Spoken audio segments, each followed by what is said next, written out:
ओम नमो भगवते वासुदेवाय। ओम नमो भगवते वासुदेवाय।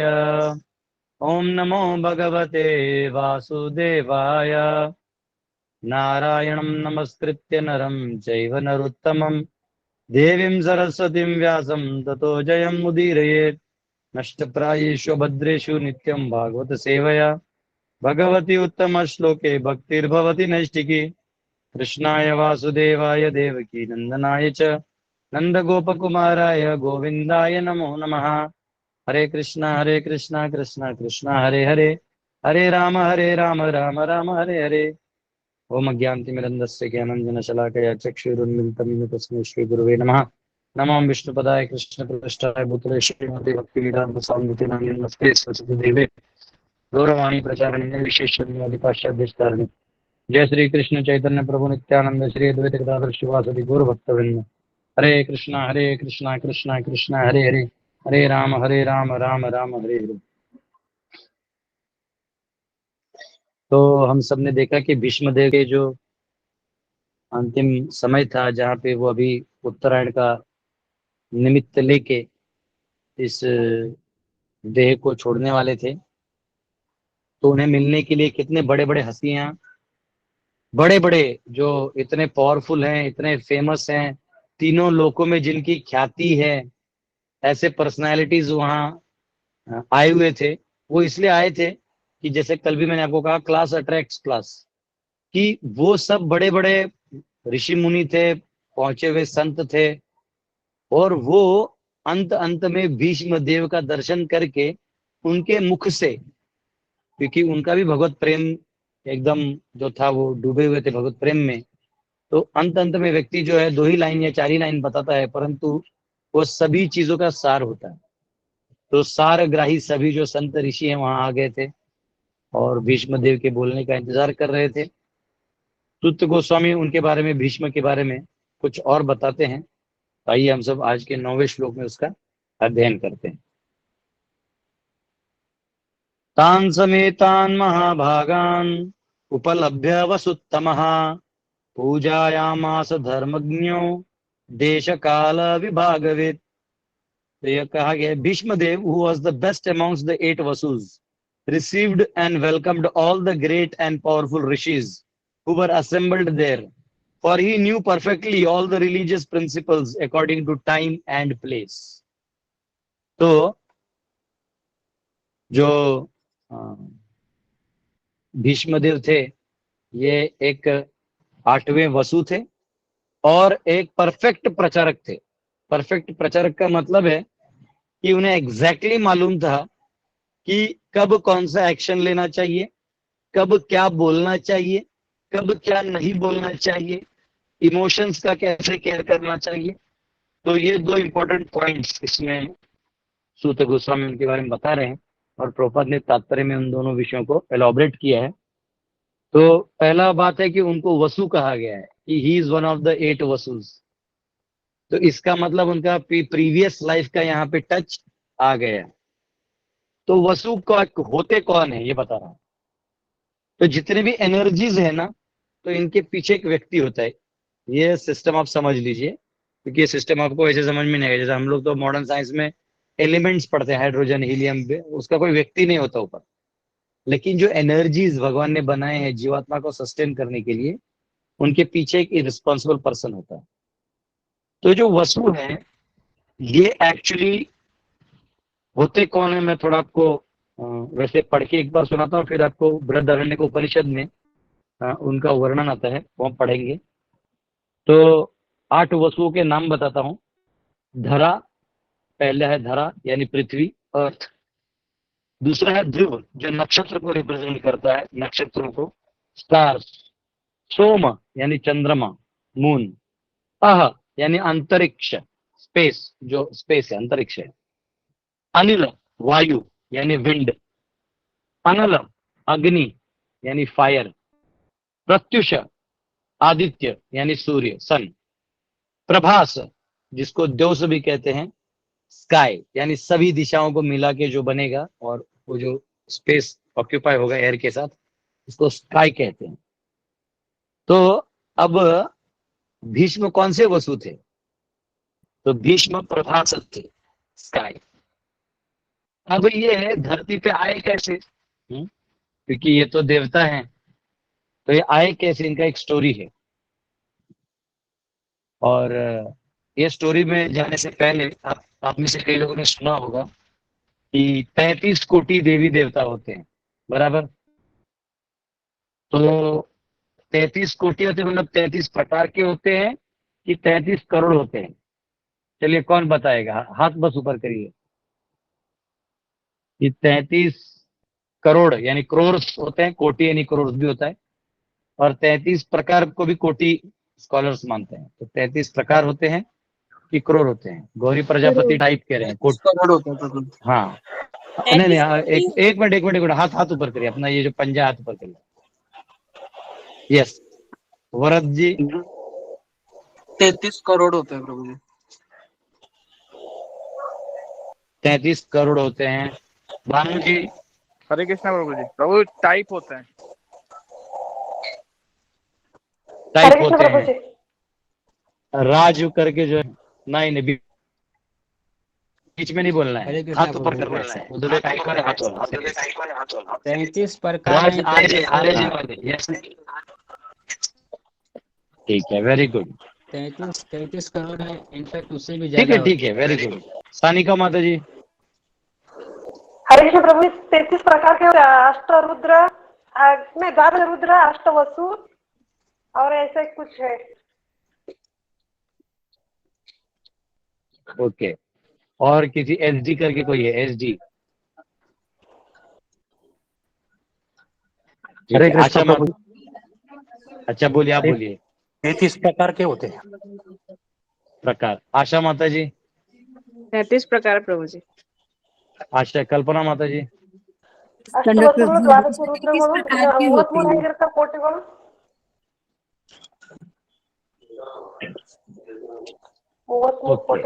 अभी आपको बताता हूँ। तो एक्चुअली, हाँ, म्यूट म्यूट कर दीजिए माता जी, म्यूट कर दीजिए सब लोग। आप लोग का आवाज यहाँ का, घर के किचन का आवाज भी यहाँ जाएगा। तो एक्चुअली ये जो यूनिवर्सल मैनेजमेंट है, इसको 33 जो प्रकार के देवता हैं वो भी करते हैं। उन्हीं देवताओं को 6 में डिवाइड किया जाता है। तो 6 भी देवता माने जाते हैं, फिर उसमें 3 भी माने जाते हैं, फिर उसमें 2 भी माने जाते हैं, 1.5 भी माने जाते हैं, और 1 भी माना जाता है। और काउंट में जो स्वर्ग में रेजिडेंट है वो सब देवता ही माने जाते हैं। वो 33 कोटि से भी ऊपर है, क्योंकि चंद्र के ही पास 3 मिलियन है।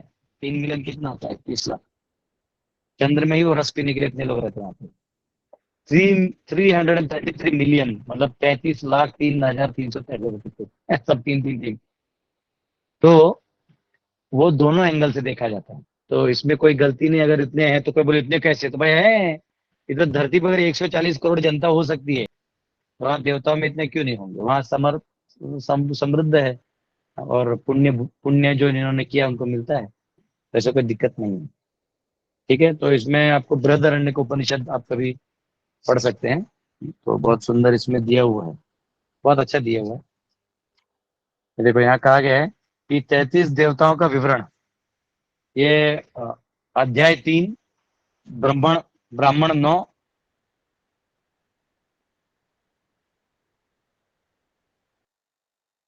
श्लोक क्रमांक 2 वहां चालू होता है।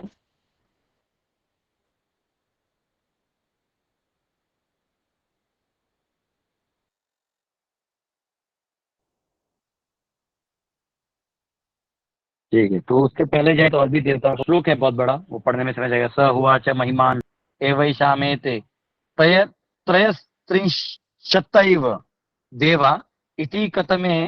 तो ये सारा वो श्लोक है जिसमें बता रहे। तो ये कह रहे हैं कि ये तो इनकी महिमा है कि देवगण तो 33 ही हैं। वे 33 देव कौन से हैं? 8 वसु, 11 रुद्र, 12 आदित्य, ये 31 देवगण हैं, तथा इंद्र और प्रजापति सहित 33 हैं। तो कितने हुए? 8 वसु हुए, अभी जो मैंने जिस आपको वसु गिना है, वैसे 8 वसु हैं, 11 रुद्र हैं, 12 आदित्य हैं, हो गया आपके 12 8 20 31 और 11 31, और इंद्रदेव और प्रजापति, ऐसे मिला के 33 गिने जाते हैं। तो ये सृष्टि को जो नीचे चलाना है वो 33 को रिस्पॉन्सिबिलिटी दी गई है। इन देवलोक में बहुत लोग रहते हैं, तो अगर आप करोड़ में भी कहोगे तो वो भी वहां है।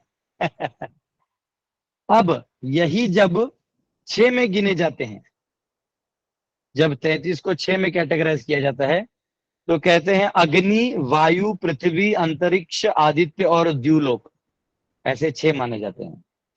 और जब इनको 3 में काउंट किया जाता है कि नहीं 3 ही देव हैं, तो 3 लोकों को 3 देव माने जाते हैं, स्वर लोक, भूलोक और सॉरी ये जो आपको upper planetary system, middle planetary system और लोअर प्लैनेटरी सिस्टम, तो ये तीनों मिला के 3 लोक मिला के बन जाते हैं 3 देवता।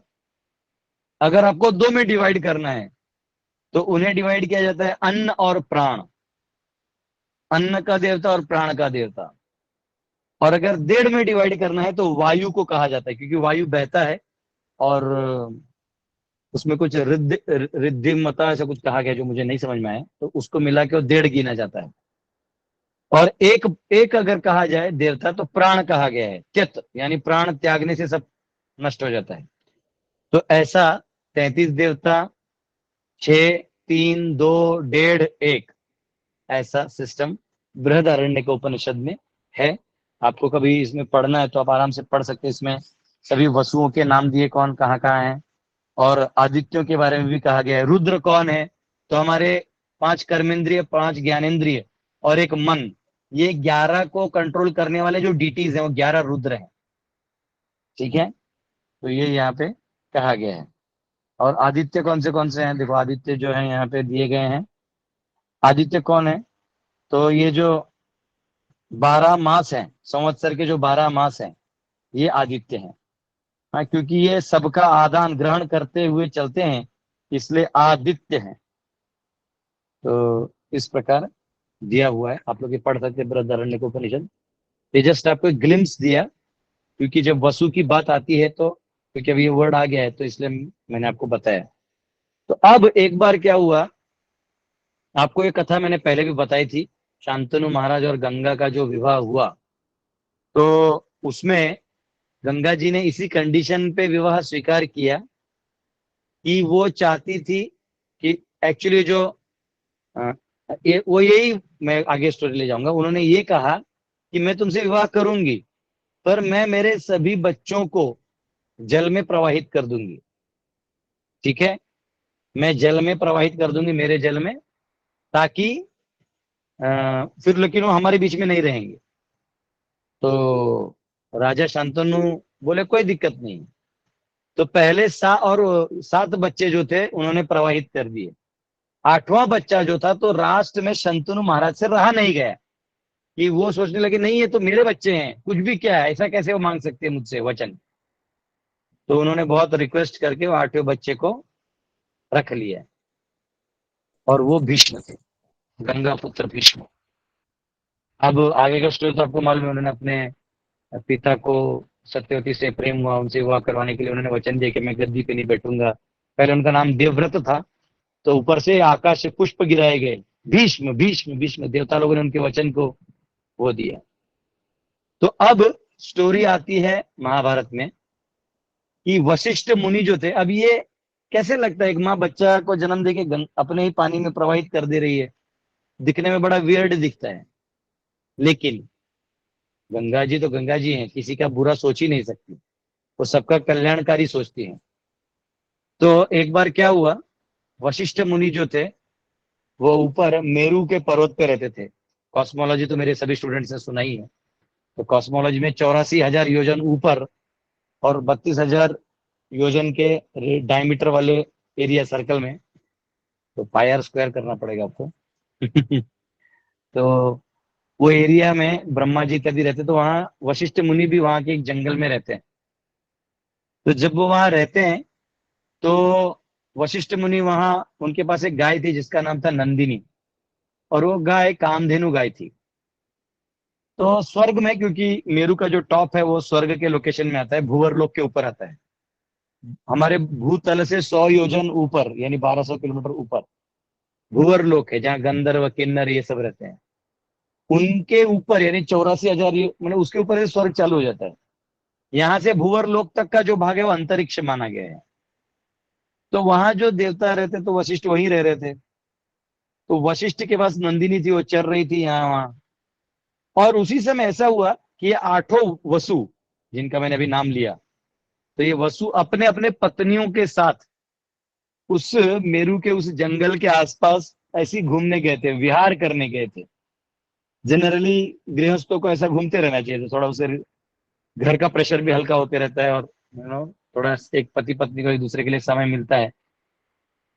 तो उधर क्या किया कि ये सब घूम रहे थे, और घूमते घूमते जो 8वें वसु थे, जिनका नाम था प्रभास, जिनको द्योस भी कहते हैं, द्यू भी कहते हैं, तो वो स्काई है, दिशा है। हाँ, और जो सारे जो स्पेस अलग होता है, स्काई अलग होता है। स्काई यानी जहाँ स्पेस में एयर आ जाए, और वो उसको स्काई कहा जाता है। तो स्काई का कलर जो है वो रिफ्लेक्ट करता है। ये हमने केमिस्ट्री में पढ़ा था ना, कोलाइडल पार्टिकल्स। वो कोलाइडल पार्टिकल्स की वजह से लाइट आता है। ये अपने मॉडर्न साइंस का है।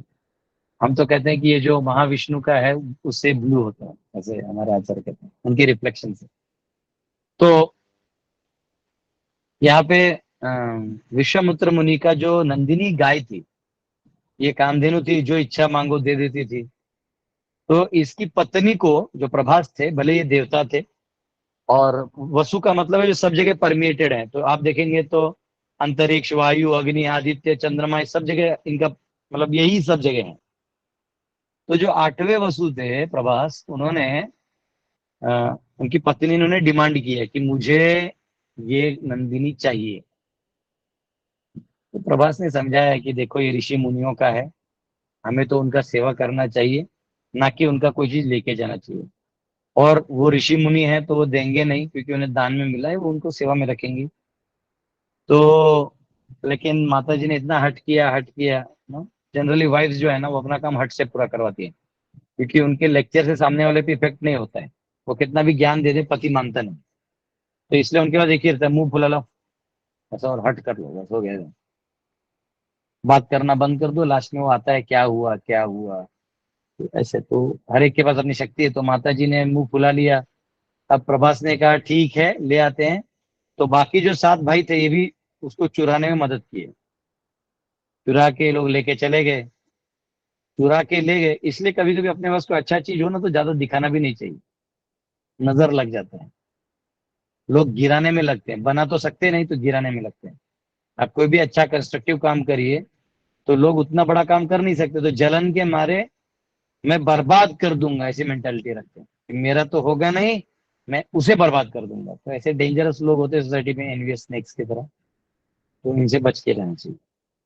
तो वहां पे क्या हुआ कि जो वशिष्ठ मुनि जब आश्रम में आए, देखा नंदिनी नहीं है, तो उन्होंने ध्यान लगाया, उनको पता चला कि ये वसु ने ले गए। तो उन्होंने वही श्राप दे दिया कि ये सारे वसुओं को जो है अब स्वर्ग छोड़ना होगा, और भूलोक में जाके जो है कष्ट भोगना होगा।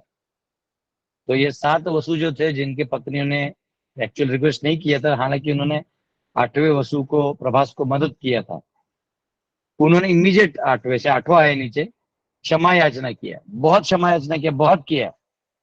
तो क्योंकि देखिए ब्राह्मण के पास होता ही बहुत कम है, और जो भी होता है भगवान की सेवा में लगाया होता है।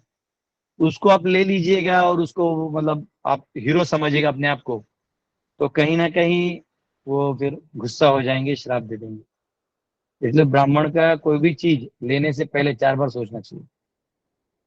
तो यहाँ पे इन्होंने ले लिया, यानी श्राप भी दे दिया। अब वो नीचे आए, माफी मांगे कि सॉरी सॉरी सॉरी, माफी, गलती हो गया, गलती हो गया। वशिष्ठ मुनि हृदय के कोमल थे, उन्होंने बोला कि ठीक है, जो 7 हैं उनका जन्म होगा, और फिर वो 1 साल में 1 ही साल उनको रहना पड़ेगा, फिर उनका दंड खत्म हो जाएगा। और जो 8वां है जिसने ये किया है, उसको आजीवन जो है वैसे रहना पड़ेगा। और क्योंकि पत्नी के बातों में आके उसने ऐसा काम किया है, तो एक पूरा जन्म वो अविवाहित रहेगा। तो ऐसे ऑलरेडी उनको, प्रभास को श्राप मिला। अब देवताओं को तो नीचे आना था, तो उन्होंने गंगा जी को रिक्वेस्ट किया कि हमारा उद्धार आप करो।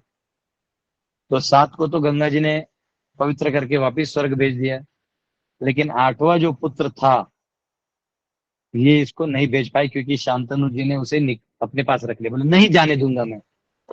हमें कई बार लगता है कि ये मैंने किया, लेकिन जब हम ये महाभारत, रामायण, भागवतम इत्यादि पढ़ते हैं, पद्म पुराण और ये सब पढ़ते हैं, तो हमें पता चलता है कि देवता ने हमारा इस्तेमाल किया है, उन्होंने बराबर हमारा इस्तेमाल किया है, और हम सबको बराबर ऐसे काम पे लगा दिया है कि हमको लग रहा है हमने किया, अब करवा रहे हैं भगवान। तो इसलिए हमें ज्यादा घमंड नहीं करना चाहिए, हमें हमारा प्रयास करना चाहिए, लास्ट में जो होगा वो हरि की इच्छा से ही होगा।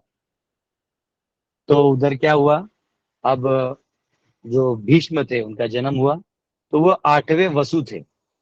हाँ, इसलिए उनको कोई भी जो पत्नी के रूप में कोई नहीं मिली, और ये प्रॉपर उनको जो कर्ज था फिर उसे रेक्टिफाई हुए। उसके बाद उन्होंने अपने ही मृत्यु का कारण युधिष्ठिर को बताते हुए धर्म की स्थापना की। तो लास्ट में हमें पता होना चाहिए कि वो देवता है जो सब कुछ संभालते हैं, वो थोड़ी दुर्योधन को जिताएंगे। वो इसलिए अपना चीज पहले ही युधिष्ठिर को बता दिए थे, और युधिष्ठिर ने सही समय पे उनको बाणों के शैया में लेटा दिया था। तो ये चीज हमने देखा कि कैसे भीष्म देव जो हैं वो 8वें वसु थे। अब यहाँ पे उनकी ये एक पार्ट हो गया, हमने स्टार्टिंग में चर्चा किया था। दूसरा पार्ट क्या है कि वो एक परफेक्ट प्रचारक है, परफेक्ट, यानी महाजन है, उनसे हम सीख सकते हैं। तो क्या कैसे एक्सपर्ट है, देखिए यहाँ प्रपद परपट में लिखते हैं, ये हम सब प्रचारकों के लिए, जो भी भक्ति कर रहे हैं और समाज में तिलक लगा के जप माला लेके घूम रहे हैं, उनके लिए बहुत इंपॉर्टेंट है। देखिए क्या कहा है, expert religionists know perfectly well how to adjust religious principles. Expert religionists know perfectly well how to adjust religious principles in terms of time and place. देश काल पात्र इसका अभ्यास करते हुए कि किस समय क्या बोलना है, क्या करना है, कितना फिलॉसफी बोलना है, कुछ क्या नहीं बोलना है। ये जरूरी नहीं है कि हम सब कुछ बोल दें, लेकिन क्या बोलना है, नहीं बोलना है, ये एक एक्सपर्ट प्रीचर को मालूम होता है। और कौन से रिलीजियस प्रिंसिपल्स हैं उनको हमें, मतलब हमें एडेप्ट करना है, और कौन सी चीजों को थोड़ा पार्किंग में रखना है। ठीक है, जैसे आजकल आप देखिएगा लोग पॉलिटिक्स के वजह से, मतलब कभी कभी ब्राह्मण, क्षत्रिय, शूद्र, वैश्य लड़ जाते हैं, हिंदू मुस्लिम लड़ जाते हैं, या ब्लैक्स एंड व्हाइट्स लड़ जाते हैं अमेरिका में, कोरियन में नॉर्थ कोरियन साउथ कोरियन लड़ जाते हैं। तो ये सब क्या है, ये लड़ाई के मुद्दे हैं आजकल के। तो कई बार हम सबको जैसे प्रीच कर रहे हैं, तो इन सब लोगों के बीच में रह के हमें अपना मार्ग निकालना होता है। उस टाइम हमें बहुत सतर्क होना चाहिए कि कई बार पुरानी चीजें बात करके हम नुकसान ही करते हैं, हमें फायदा नहीं होता है। ठीक है, तो वहां क्या बोलना है, नहीं बोलना है, कितना बोलना है, कितने टोन में बोलना है, ये भी इंपॉर्टेंट है। जैसे आपसे कोई बड़ा है पावर में या कुछ भी, तो उसके सामने आपको बहुत हाई टोन में नहीं बोलना है, आपको अपनी सच्चाई ही बतानी है, पर बहुत रिस्पेक्टफुली और मृदु भाषा में आप बताइए कि ऐसा है। हाँ, फिर वो नहीं कर रहा है, धोखा दे रहा है, तो फिर वो अलग चीज है कि आप भी रिएक्शन कर सकते हैं। लेकिन हमारी तरफ से हमें ये ध्यान देना है कि हम उसको समझा रहे हैं। कई बार लोगों को गुस्सा आता है, ये गुस्सा क्यों आता है, तो हम हमारी बातों को सामने वाले को नहीं समझा पाते, तो अंदर में वो रह जाता है, वो चिड़चिड़ चिड़चिड़ आने लगता है मन में। तो कई बार हमको हमारे चीजों को व्यक्त कर देना चाहिए, व्यक्त कर देने से जो हमारा ही गुस्सा है वो कम हो जाता है।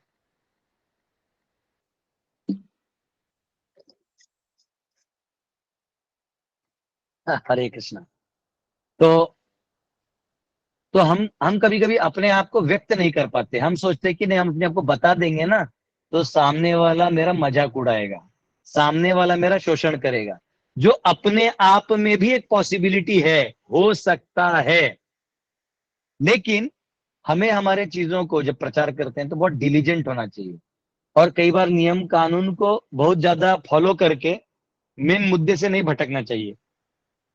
जानिए, आप कहीं प्रचार करने जा रहे हैं, तो जैसे मैं जहां भी प्रचार कर रहा हूँ, ये झारखंड है, यहाँ पे 40 से 50% जो पॉपुलेशन है वो आदिवासी समाज से आता है। लेकिन एक्चुअली भले ही सिटी में रहने वाले लोग इनको अलग से देखते हैं, मैं यहाँ रहा हूँ, यहाँ के जो प्रभु जी और माता जी वर्णाश्रम को 1000 गुना ज्यादा स्ट्रिक्टली फॉलो करते हैं as compare to even so called temples या प्रचारक जो प्रचार भी करते हैं, उनका कम्युनिटी भी बनता है, वो वर्णाश्रम फॉलो ही नहीं कर सकते जो ये लोग फॉलो करते हैं। इसलिए चैतन्य महाप्रभु, अब मुझे समझा, जब चैतन्य महाप्रभु यहाँ नहाए थे स्वर्ण रेखा में, तो यहाँ से जाते वक्त बोले थे कि हा, इन जंगलों को देख के वृंदावन सा प्रतीत होता है और नदियों को देख के यमुना प्रतीत होता है। उसका कारण था कि यहाँ सब उस वर्णाश्रम को पालन करते थे, अभी भी करते हैं। अभी भी हमारे, मैं जब नया नया यहाँ आया था तो एक जगह कीर्तन करने गया था, तो हम तो सिटी से आए थे, तो हमको लगा कि यहाँ सब एक साथ नाचते हैं, जैसे सिटी में लेडीज और जेंट्स एक साथ नाचते, कोई फर्क नहीं गिरता। तो मैं यहाँ आया तो मैंने डांसिंग कीर्तन, मैंने और श्याम प्रभु अच्छा मृदंग बजाते थे, मैंने गाना किया, उन्होंने बजाया गया, अच्छा किया कीर्तन।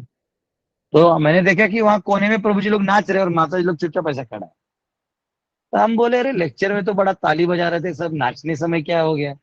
तो मैंने डांटा, मैं इतना दूर से आया हूँ, आप लोग नाच नहीं रहे हैं, ये अच्छा नहीं लगता, मैंने सीधा बोल दिया। तो वहाँ एक माता जी थी, बूढ़ी सी दादी माँ जैसी, वो स्टेज पे चढ़ के आई, बोलते बाबू ये आदमी लोगों के सामने हम लोग नहीं नाचते। मैं बोला अच्छा ऐसा है क्या, तो क्या करें? बोले इनको भगा दो यहाँ से। तो किसी का ससुर होता है, किसी का वो बहू होती है, तो किसी का कोई होता है ऐसे, तो इसलिए नहीं नाचते। तो मैंने बोला अच्छा चीज है। तो मैंने क्या किया, बोला 15 मिनट हम लोग प्रभु जी का डांसिंग करेंगे और 15 मिनट हम लोग माता जी के लिए करेंगे। तो प्रभु जी लोग 15 मिनट डांसिंग किया, वो लोग प्रसाद लेने चले गए। और गांव का ही था, कोई बड़ा प्रोग्राम था, गांव वालों ने आयोजित किया था, मुझे कथा के लिए बुलाया था। और उसके बाद जो माता जी लोग थे, वो लोग 15 मिनट नाचा ही नहीं, 1.5 घंटा डांसिंग कीर्तन किया। बोले अब बाबा तुम गाओ, अब तुम तुम्हारा परफॉर्मेंस दिखाओ। तो मुझे बहुत अच्छा लगा, ये वर्णाश्रम इतना स्ट्रांगली डीप रूटेड है। तो कई बार हमें लगता है कि हम यहाँ सिखाने आए, कई बार हम यहाँ सीख के जाते हैं। जब मैंने हमारा मंदिर जो अभी वैसे फायर में वो हो गया, एनगल्फ हो गया, लेकिन जब वो था तो तभी नया नया था, तो नीचे मट्टी ही था, हमने कुछ उसका वो भी नहीं किया था। तो वहां पे हमारे पास एक चटाई था सिर्फ, जो थोड़ा बड़ा था, दरी बोलते हैं उसको। तो हमने दरी बिछाते थे और लाइक हम लोग शाम में गीता क्लास रखते थे। तो देखा मैंने कि यहाँ प्रभु जी लोग थोड़े बैठे 15-20 और 50 से 60 माता जी कोने में खड़ी। तो मुझे समझा नहीं, मैंने उनको बोला कि आप यहाँ बैठिए, माता लोग यहाँ बैठिए, प्रभु जी लोग यहाँ बैठे, वो बैठ ही नहीं रहे। तो मुझे समझा नहीं क्या, तो मैंने प्रभु जी को पूछा कि क्या प्रॉब्लम है भाई, मैंने कुछ गलत बोल दिया या कुछ हो गया तो बताइए मुझे। बोलते नहीं, बोलते यहाँ पे माता जी लोग अगर कोई पर पुरुष किसी चीज को टच कर रहा है तो वो स्त्री उस चीज को टच नहीं करेगी at that given point of time. बोला वाह, मैं यहाँ वर्णाश्रम सिखाने आया हूँ कि सीखने आया हूँ? भगवान ने मुझे यहाँ सिखाने के लिए भेजा है कि सीखने के लिए भेजा है? बहुत अच्छा लगा मुझे। फिर मैंने क्या किया, दूसरे दिन उसको बीच से कट कर दिया, इसको अलग इसको अलग। तो ये इंपॉर्टेंट फैक्टर है, हमको ये मालूम होना चाहिए। तो जो यहाँ पे हम जो कह रहे थे, जो एक्सपर्ट प्रीचर है, तो यहाँ पे 40-50% आदिवासी हैं। तो इनकी जो कल्चरल वैल्यूज हैं वो हैं, तो कुछ ऐसी चीजें हैं जो टॉप मोस्ट वैष्णव कल्चर से मैच नहीं करते, लेकिन वो कल्चरली फिट पीपल हैं। तो उस टाइम हम लोग क्या करते हैं, डिफरेंसेस को आगे नहीं लाना है, उस टाइम कॉमनैलिटीज को लाना है, फिर उनको समझाना है। उनमें जो फिर फॉलो करे अच्छा है, नहीं करे तो भी अच्छा है, क्या दिक्कत है? ये हमें वेस्टर्नर्स की तरह नहीं करना है, आइदर यू फॉलो और गेट लॉस्ट, ऐसा नहीं, ये वैदिक कल्चर नहीं है। हमारे साधु इतने दयालु हैं कि आप एक बार में समझेंगे तो उत्तम, नहीं तो 2 बार समझाएंगे, नहीं तो 4 बार समझाएंगे, नहीं तो मृत्यु के शैया पे भी आपको आके समझाएंगे। बस साधु इतने दयालु हैं। एक बार एक साधु था, वो नदी में गायत्री करने गया, तो जब हाथ में पानी लेके तर्पण वो ऐसा कर रहा था, तो बिच्छू आके काटा उसके हाथ को। वो बिच्छू पानी में था, तो देखा रे बिच्छू मर रहा, तो वापिस उसको बचाने की कोशिश की, तो हर बार बचे तो डंका मारता था, तो छोड़ना पड़ता था। तो किसी दूसरे साधु ने कहा कि छोड़ दो, मर जाओ, वो दुष्ट है, उसको मरने दो। बोले नहीं, अरे ये अगर अपना धर्म नहीं छोड़ता है डंक मारने का, तो मैं इसका उद्धार करने का धर्म क्यों छोड़ू? मेरा धर्म मैं भी उद्धार करूंगा, तो कैसे बचता देखता हूं मैं। तो ये ऐसा होता है, तीव्रता बहुत जरूरी है। तो यहाँ पे साधु अपना धर्म करते हैं, प्रचार करते हैं। एक बार प्रभुपाद जी को किसी ने पूछा Prabhupada, we have preached everywhere, but we have not preached in Antarctica. वो नॉर्थ में क्या रहता है, आर्टिक रहता है क्या अंटार्कटिक रहता है, याद नहीं आ रहा मुझे। नॉर्थ में जो रहता है वो आर्टिक अंटार्कटिक रहता है, अंटार्कटिक में प्रचार नहीं हुआ। तो अंटार्कटिक में प्रचार नहीं हुआ तो प्रभुपाद बोले जाओ प्रचार करो, तुम वहां के प्रेसिडेंट हो जाओ। वहां कोई है ही नहीं, तू ही है तो तू ही प्रेसिडेंट है। तो बोले वो ठीक है प्रभुपाद, पर वहां पे लोग खाना वाना नहीं मिलता है, तो जो अंदर बर्फ के अंदर मछली होता है उसी को रोस्ट या वो करके खाता है। बोले कोई बात नहीं, जाओ मछली खाओ, लेकिन सबको कृष्ण कॉन्शियस बनाओ, वहां कीर्तन करो। तो बात आप बोलेंगे ओ माय गॉड, प्रभुपाद ने कह दिया मछली खाओ, ऐसा नहीं। वो किसके लिए कहा? वहां उस जीव का उद्धार यानी आत्मा उन्नति एक चीज है, और उसके लिए ये जो हिंसा है वो पहले कर भी देगा तो वो हिंसा में गिना नहीं जाएगा। जैसे हमने अश्वमेध यज्ञ के बारे में सुना ना, आहुति है। तो इनफैक्ट ये अगर वैष्णव सेवा के लिए मछली खाएगा तो उसको मनुष्य शरीर मिल जाएगा। तो ये बहुत इंपॉर्टेंट फैक्टर है कि कहाँ पे कौन सा प्रिंसिपल एडजस्ट करना है। ऑब्वियसली वो वहां गया नहीं और ज्यादा मतलब मछली भी खाए नहीं, लेकिन प्रभुपाद कहते थे कि भी प्रैक्टिकल, तुम वो मत करो कि जैसे बहुत बड़े मिस्टर परफेक्ट बन के कुछ नहीं कर रहे। तो यहाँ वो कह रहे हैं कि वो परफेक्ट थे अपने बिहेवियर में। ऑल द ग्रेट आचार्यज और रिलीजियस प्रीचर्स और reformers of the world executed their mission by adjustment of religious principles in terms of time and place। ठीक है, अपने अपने का देश काल पात्र को ध्यान में रखते हुए हर प्रचारक ने अपने प्रचार को बढ़ाया है, तभी बढ़ सकता है, नहीं तो नहीं बढ़ेगा। ओके, और इस प्रकार जो कह रहे हैं कि भीष्मदेव एक परफेक्ट पर्सनालिटी थे, and he was quite fit by the activities of his sound mind, and therefore he could utter sweet words with hearty expressions, and all of them were well received. One can perform one's duty by physical work, by mind and by words, and he knew well how to utilize them in proper place. तो भीष्म जो थे वो सारे resources को कैसे use करना है, कहाँ कहाँ लगाना है, ये बहुत अच्छे तरीके से जानते थे। और वो इतना बेड पे लेटे हैं, बाण लगे हुए, दर्द हो रहा है। हाँ? आज मैं अगरबत्ती दिखा रहा था तो फायर लग गया, इमीडिएट वो जो माचिस का अगरबत्ती लगते हैं यहाँ लग गया, इमीडिएट हम लोग करने लगते हैं। हम लोग को थोड़ा भी कष्ट हो गया तो हम लोग वो करने लगते हैं। लेकिन यहाँ पे इतने सारे बाण लगे हुए हैं उनको और लेटे हुए हैं, तो शारीरिक दर्द तथाकथित हो रहा है नहीं हो रहा है, लेकिन यहाँ पे उसमें भी अपने काम को रखते हुए एकदम कूल डाउन हो गए और सभी से बात कर रहे थे, तो सभी को उनका हित चिंतन पूछ रहे थे। तो ये भीष्मदेव है। तो ये हमने देखा है 9th वर्ष में, कल हम लोग 10th वर्ष से देखेंगे जब भीष्मदेव कंसोल करेंगे पांडवों को। तो बहुत बहुत धन्यवाद। 9:04 हुआ है। आपको क्वेश्चन पूछना चाहे पूछ सकते हैं।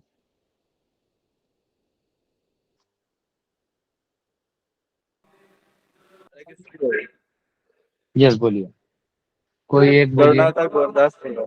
हरि बोल, करुणावतार प्रभु की जय हो।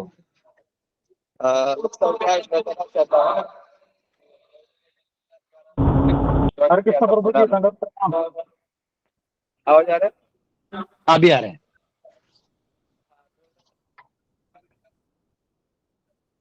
नहीं आ रहे करुणावतार, नहीं आ रहे, थोड़ा बाहर आ जाओ। हमारे करुणावतार प्रभु भी मायापुर गए हुए हैं, यज्ञ के जो और कुछ स्पेशल यज्ञ भी होते हैं वो सीखने के लिए 45 डेज का कोर्स था, तो उसके लिए गए हैं। तो वहीं से प्रभु जी लाइव आए हैं। हाँ थोड़ा आ रहा है, आप एक जगह खड़े होके माइक नजदीक पकड़े तो आ जाएगा। हाँ अभी आ रहा है। ओके, मैं सबको एक चीज बताना चाह रहा हूँ कि 2011 में दासगढ़ प्रभु ने आश्रम ज्वाइन किया था पूना में, तो आज उसको 12 साल कंप्लीट हो गया है। एक कप पूरा किया है प्रभु ने, तो सब लोग हरि बोल। हरि बोल।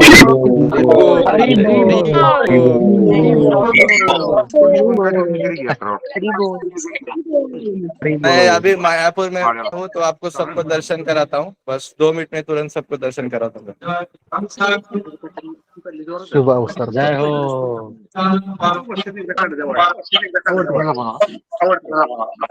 मतलब करना सबसे ले। अभी ये पंचतत्व के सामने है।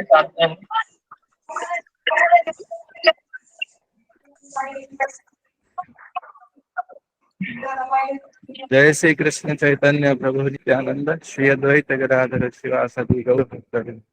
हरे कृष्ण कृष्ण कृष्ण हरे हरे, कृष्ण हरे हरे हरे राम हरे राम राम राम राम। ओम नमो भगवते वासुदेवाय नमः।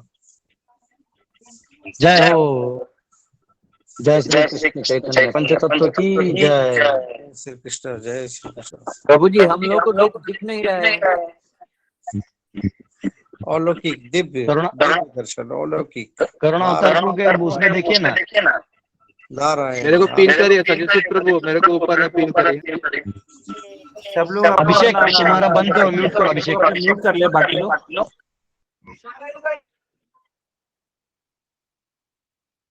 जय हो जय हो।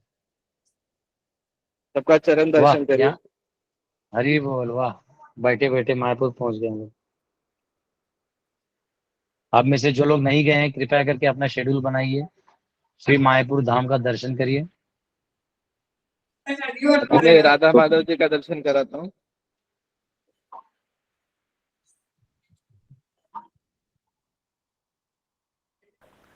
प्रभु जी आपके साथ ही यात्रा जाना है।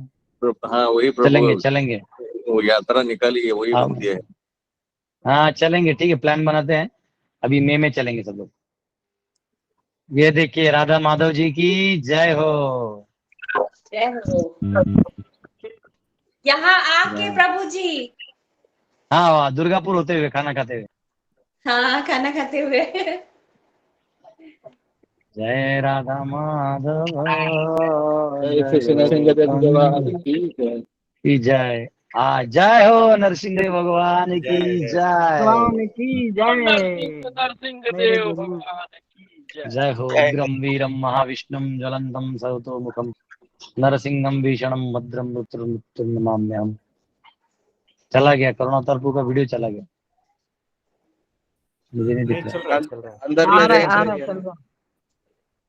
अच्छा ऐसा है, कुछ लोगों को दिखते कुछ को नहीं दिखते। सभी सूत्र मेरे को ऊपर में पिन करिए ना, मैं दिख जाऊंगा। फुल स्क्रीन करें। ओके। हाँ करुणातर बोलते रहो बोलते रहो। नरसिंह देव वापिस जय दिखाओ, श्री लोगों ने प्रभुपाद देखा की बंद हो जय। गया था। श्री प्रभुपाद जी दिख रहे हैं अभी? नरसिंह देव दिखाओ अभी। हाँ सबको दिख रहा है। ओके ओके ठीक है, मैं नरसिंह देव के पास जाता हूँ अभी। ओम उग्रं वीरं महाविष्णु ज्वलंतं सर्वतोमुखं नरसिंहं भूषणं भद्रं मृत्युं नमाम्यहम्। ओम उग्रं वीरं महाविष्णु ज्वलंतं सर्वतोमुखं नरसिंहं भूषणं भद्रं मृत्युं नमाम्यहम्। श्री नरसिंह देव भगवान की जय। जय। तव कर कमल भरे अद्भुत श्रृंगार ललिता हिरण्यकशिपु तनु भृंगार केशवरेता नर हरि रूपा जय जगदीश हरे, जय जगदीश हरे, जय जगदीश हरे। जय नरसिंह देव नरसिंह देव जय। जय प्रहलाद महाराज जय प्रहलाद महाराज, प्रहलाद महाराज जय प्रहलाद महाराज। जय जय प्रभुपाद प्रभुपाद प्रभुपाद जय प्रभुपाद। जय हो। मायापुर जय श्री राधा धाम माधव की फोन अलाउड नहीं है, कैसे ले? सुबह सुबह 9 से 10 बजे तक आप फोटो निकाल सकते, उस समय अलाउड रहता है। अच्छा हाँ एक्चुअली आज मेरा क्लास नहीं था ना, तो मैं इधर आके हम लोग का बैठा था, बोला सब लोग को दर्शन करा। और अवतार प्रभु जी की जय हो। जय हो जय जय हो जय हो। वाह प्रभु जी आनंद आ गया। जय मायापुर धाम। वाह वेरी गुड। हरे कृष्ण। किसी का कोई क्वेश्चन है? हाथ रेज किया बहुत लोगों ने। हरे कृष्णा प्रभु जी, ये जो सबसे पहले दर्शन कराए थे वो कौन थे?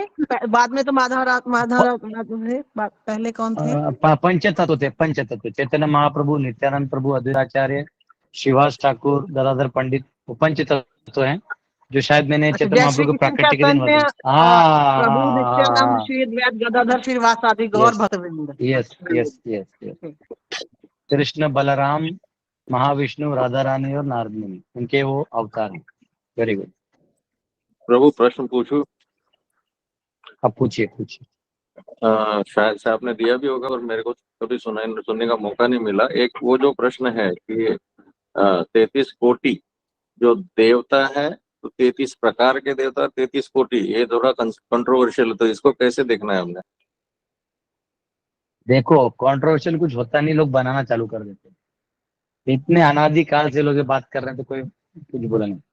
क्या होता है, वो लोग वो अननेसरी इशू क्रिएट करते हैं। देखिए, स्वर्ग में 33 करोड़ से भी ज्यादा देवी देवता है। हमारे हमारे इंडिया में ही 140 करोड़ जनता है। वहां इतना सारा स्वर्ग ले लीजिए, कितना बड़ा है। तो वैसे अनलिमिटेड देवता है। और 33 कोटि टाइप भी होते हैं जो ये अभी हमने गिने। हाँ, वसु, रुद्र, आदित्य और इंद्र और प्रजापति, ये मिला के भी 33, ये दोनों है।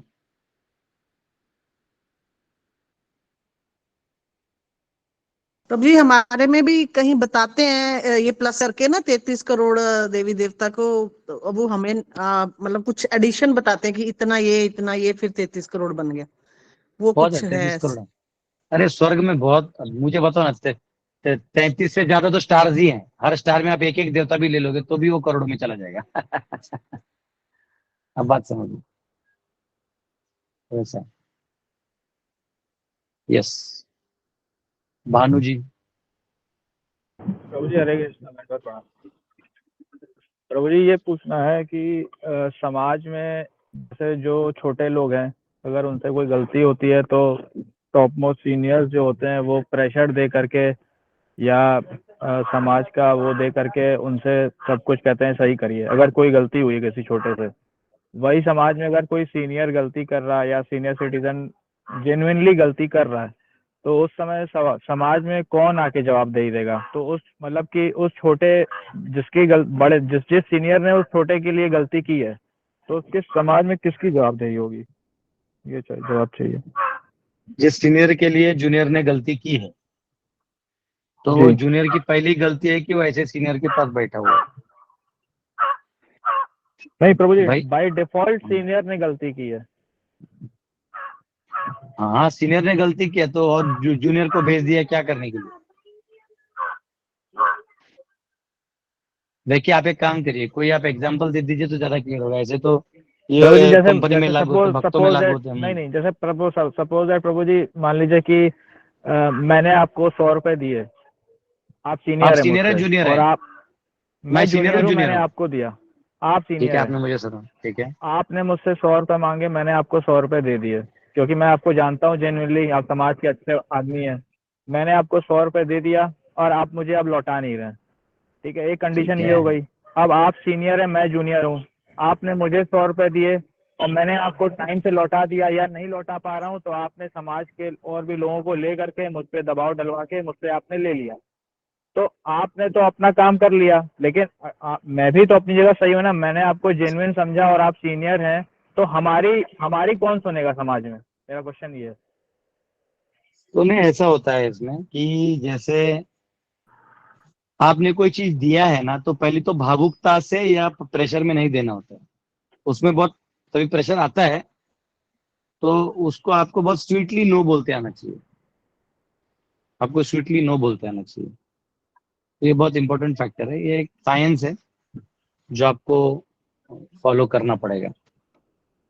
तो इसको अप्लाई करिए तो दिक्कत नहीं होगा। ये स्वीटली नो बोलने का हम लोग को आदत नहीं है ना, तो हम सबके प्रेशर में, क्योंकि कोई तो आपको कमजोर समझता है, वो आपसे ले लेता है। तो कहीं ना कहीं आपको स्वीटली नो बोल के आना चाहिए। ओके, यही करिए, और कुछ नहीं, और कुछ नहीं कर सकते। हरे कृष्ण। अच्छा, एक चीज याद आया, आप में से जो सिंसियरली भी वेट कर रहे हैं, मैं भूल गया। तो हमारे जो डीटीज है ना, डीटीज हैं, तो हमने पिछला 10 दिन से मेरा एक बंदा जयपुर भेजा था, वो 10 दिन से कहाँ खा रहा है सो रहा है मुझे नहीं पता है, मैं उसको कुछ पूछा भी नहीं। बहुत डेडिकेटेड डिवोटी, उन्होंने ही यहाँ राधा रानी जी को स्थापित किया था।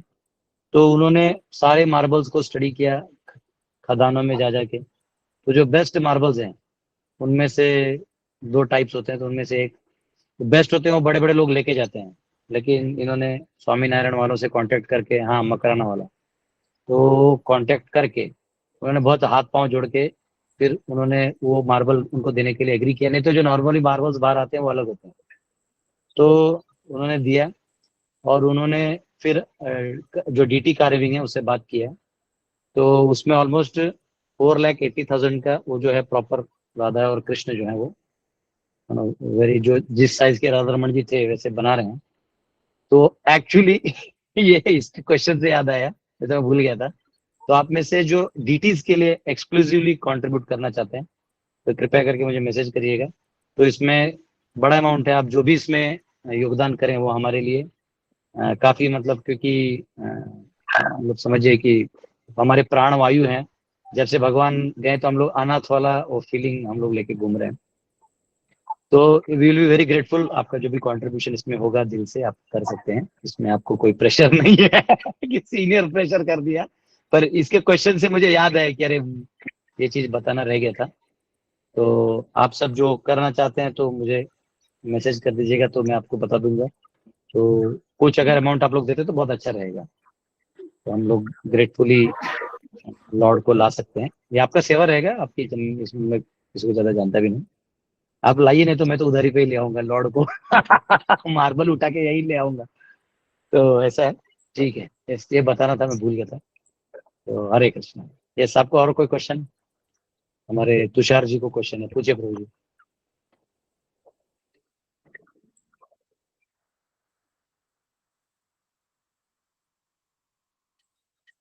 तुषार प्रभु गायब है।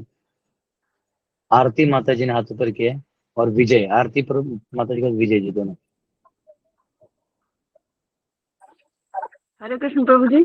प्रभु जी क्वेश्चन Yes. नहीं करना था, वो किसी और चीज के लिए मैंने हाथ खड़ा किया था बस। और ठीक, आप आशीर्वाद देने के लिए हाथ खड़ा किए, मैं यहाँ पे आशीर्वाद दे रहा हूँ। हाँ बिल्कुल बिल्कुल आप आशीर्वाद दीजिए, हम नहीं देंगे, आप दीजिए हमें। मैं इन हाथों को वैसे देखता हूँ कि भाई आशीर्वाद है सबके साथ। यस विजय जी। हरे कृष्ण प्रभु जी। हरे कृष्ण। हरे यस कृष्ण विजय प्रभु जी, जी। दंडवत प्रणाम प्रभु जी। प्रभु जी अभी आपने प्रभु जी बताया विष्णु देव जी के बारे में कि वो बहुत ही निष्णात थे प्रभु जी। तो प्रभु जी थोड़ा सा सवाल ऐसे मन में आ रहा था, मेरे को पता थोड़ा सा दिल का है प्रभु जी कि इतने निष्णात थे तो सब कुछ कर सकते थे, प्रचारक भी बहुत अच्छे थे, कौन सा डिसीजन कब लेना चाहिए वो सारी क्वालिटीज थी। तो प्रभु जी उन्होंने ये जो डिसीजन लिया था ना नहीं बोलने के लिए, जब द्रौपदी जी का जो इंसिडेंट हुआ था, तो उन्होंने उस समय कुछ भी बोला नहीं और केवल अपने सिर को नीचे कर लिया था। तो प्रभु जी ये क्या भगवान की ही एक लीला में रहता है या फिर कुछ और कारण हो सकता है? नहीं, देखिए इसमें बहुत सारे, कभी कभी ना ये भीष्म या बड़े जैसे भगवान शिव जी भी कई बार जानते हैं कि ऐसा करेंगे तो भगवान की महिमा उजागर होगी, तो वो तो चाहते थे कि इन दुष्टों का हो, तो अब वो समझ गए थे। तो इसका एग्जैक्ट रीजन तो मैं अब तक महाभारत थोड़ा पढ़ के बताऊंगा प्रभु जी, ऐसे बोलना मेरे लिए अच्छा भी नहीं होगा।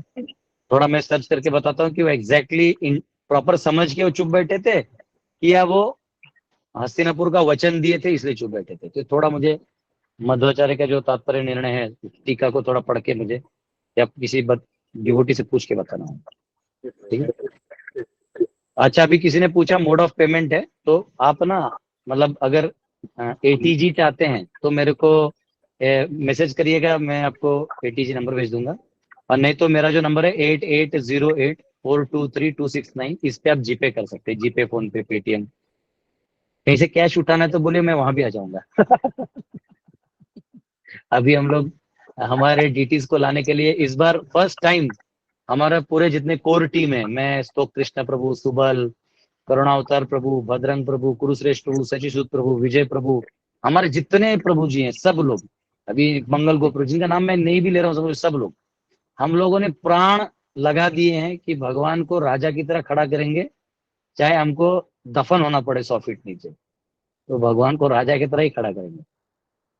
तो यस, आप लोगों का सहयोग अच्छा रहेगा। इसमें भी कर सकते हैं, अगर आपको एटीजी चाहिए तो मैसेज करिए, हम आपका ट्रस्ट का अकाउंट भी दे देंगे, तो वो भी पॉसिबल है। आपको जो भी फिजिबल है आप मैसेज भेज सकते हैं, ठीक है। कोई कमेंट में मेरा नंबर टाइप कर दो, कोई कमेंट में कोई डिवोटी मेरा नंबर टाइप कर दो, जो अभी जीपे वाला बोला ना 8808 व्हाट्सएप नंबर, जिससे आपको मेरा मैसेज आता है। तो हमारा डिवोटी ऑलरेडी वहां पहुंचा हुआ है, वो उसको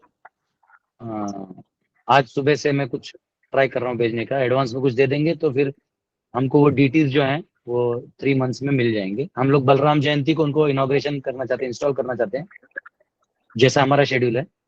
और जन्माष्टमी को 7 दिन ऐसा ग्रैंड फेस्टिवल रखेंगे, बलराम जयंती से जन्माष्टमी। तो आप लोग को तभी इनवाइट भी करना है, आपको आना है। मराठी में एक कविता है, या झोपड़ी तम आ जाए, तो आप सबका भी इनविटेशन है आप सबको। हमारा झोपड़ी पर आइए, बहुत लविंग एटमॉस्फेयर है ना। प्रभु जी कब? जन्माष्टमी में आइए, जन्माष्टमी बलराम जयंती में आना है आपको। बलराम जयंती में जब इनॉग्रेशन होगा, भगवान को स्थापित किया जाएगा, तभी आप सबको प्रॉपर इनविटेशन देंगे, ठीक है ना। प्रभु जी नंबर एक बार फिर से बोल देंगे। प्रभु जी हाँ, हरे कृष्णा। 8808423269। वो आपको मैसेज किया, देखो करुणातर प्रभु ने व्हाट्सएप में आपको मैसेज किया। मेरा ही नंबर है, जिससे आपको मैसेज आता है ना लेक्चर का, जो मेरा मैसेज आता है। एनीवेज, ठीक है। तो ये है, ये आप हमारे जिनको भी कांटेक्ट कर सकते हैं, शोक प्रभु, सुबल प्रभु, जो भी भक्त हैं, इनमें जिसको भी आप जानते हैं उनको कांटेक्ट कर सकते हैं, कोई दिक्कत नहीं, किससे भी कांटेक्ट करिए। उसको डिटेल्स ऐसा लिख के भेजिएगा तो हम के नाम से आ रहा है प्रभु जी। हाँ, मेरा पहले वाला नाम है। यस, हरे कृष्णा। और किसी का कोई क्वेश्चन था अभी? VA पर से किसी का नाम है? VA वाहन प्रभु नमस्कार। हरे कृष्णा प्रभु जी, धन्यवाद प्रणाम प्रभु जी।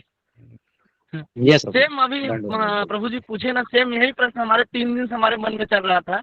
अभी ये भीष्म देव वाले जो आपको बताए, इतने थे सब आए और बोले बड़े बड़े हो, तो यही जो द्रौपदी वाला केस था, यही वाला सेम प्रश्न हमारा भी था प्रभु जी। और मैं सुना तो मेरे को बहुत अच्छा लगा, मतलब चलो ठीक है, तो प्रभु जी पूछे अच्छा लगा मेरे को। थोड़ा देखना प्रभु जी, बताना थोड़ा सा। और मैं अभी कुछ लक्ष्मी भेजूंगा प्रभु जी, आपके व्हाट्सएप नंबर पे ही है ना, फोन पे? यस, प्यार से भेजिए, जोड़ सकता तो जोड़िए, बिकॉज डिटेल्स हमारे लिए बहुत स्पेशल हैं। ये जो पहले डिटेल्स थे ये भुवनेश्वर में थे, तो मुझे ऐसे ही मिल गए थे, तो मुझे पता नहीं था ये टेक्निकली इनका क्या कॉस्ट होता है। पर हमने जो भी प्रण लिया कि ठाकुर जी को वापस रॉयल वे में रखेंगे। हम लोग छोटे तो वाले हैं, तो ज्यादा नहीं कर पाएंगे, भले ही भागवतम क्लास में ये नहीं बोला जा रहा, लेकिन कैसा है कि मुझसे वो होता है, जैसे कई लोग बोलते हैं हाँ ये प्रभु जी ने इतना दिया, तो वो एक दूसरे को इंस्पायर करके लेते हैं, मेरे से होता नहीं वो। तो आप लोग जो प्यार से दे सकते हैं उसको सेवा में हम ठाकुर जी की सेवा में लगाएंगे, है ना। करते हैं, ठीक है। ओके, मुझे लगता है आपको, हाँ उन्हीं को देना है। तो आप सबका बहुत बहुत आभारी हूँ। तो कल मिलेंगे, ठीक है। क्वेश्चंस हो गए हैं, क्योंकि सब क्वेश्चन वही डाइवर्ट हो रहा है, तो कोई दिक्कत नहीं। आप सबका आभारी हैं। तो जो भी आप इसमें सेवा देते हैं अच्छे से दीजिएगा। ये आपका भी मौका है कि देखिए, घर तो लोग बनाने के लिए लोन ले रहे हैं, लोग अपना एक टेबल फर्नीचर बनाने के लिए 1000 रुपए डाल दे रहे हैं, लोग अपना मेकअप का किट लाने में लाखों रुपए खर्चा कर देते हैं।